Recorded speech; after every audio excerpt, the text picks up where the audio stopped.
যশোরের অভয়নগরে বাসিন্দা শফিকুল ইসলামের হত্যা মামলার রহস্য উদ্ঘাটন করেছে police bureau of investigation PBI. প্রায় এক বছর আগে খুলনার লবণচর এলাকায় নদী থেকে উদ্ধার হওয়া অবস্থাবন্দি লাশটি যে শফিকুল ইসলামের তা শনাক্তের পর দীর্ঘ তদন্তে বেরিয়ে আসে চাঞ্চল্যকর তথ্য।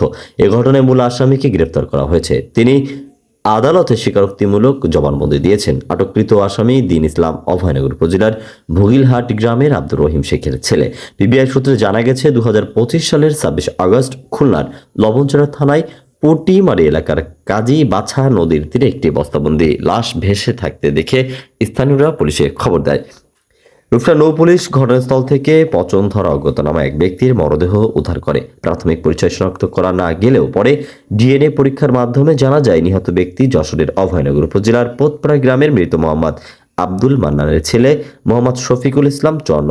এ ঘটনার হত্যা মামলা দায়ের করা হলে আদালতের নির্দেশে তদন্তের ভার পায় পিবিআই। তদন্ত সংশ্লিষ্টরা জানান, আর্থিক লেনদেনকে কেন্দ্র করে পূর্ব পরিকল্পিতভাবে শফিকুল ইসলামকে হত্যা করা হয়। পরে মরদেহ গোপন করতে বস্তায় ভরে নদীতে ফেলে দেওয়া হয়, যাতে ঘটনাটি ধামা চাপা থাকে।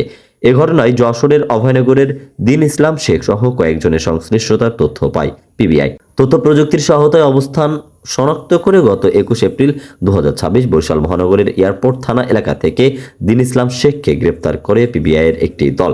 গ্রেপ্তারের পর প্রাথমিক জিজ্ঞাসাবাদে আসামি হত্যার সঙ্গে জড়িত থাকার কথা স্বীকার করেন। পরে তাকে আদালতে হাজির করা হলে তিনি ফৌজদারি কার্যবিধি 164 ধারায় স্বীকারোক্তিমূলক জবানবন্দি দেন।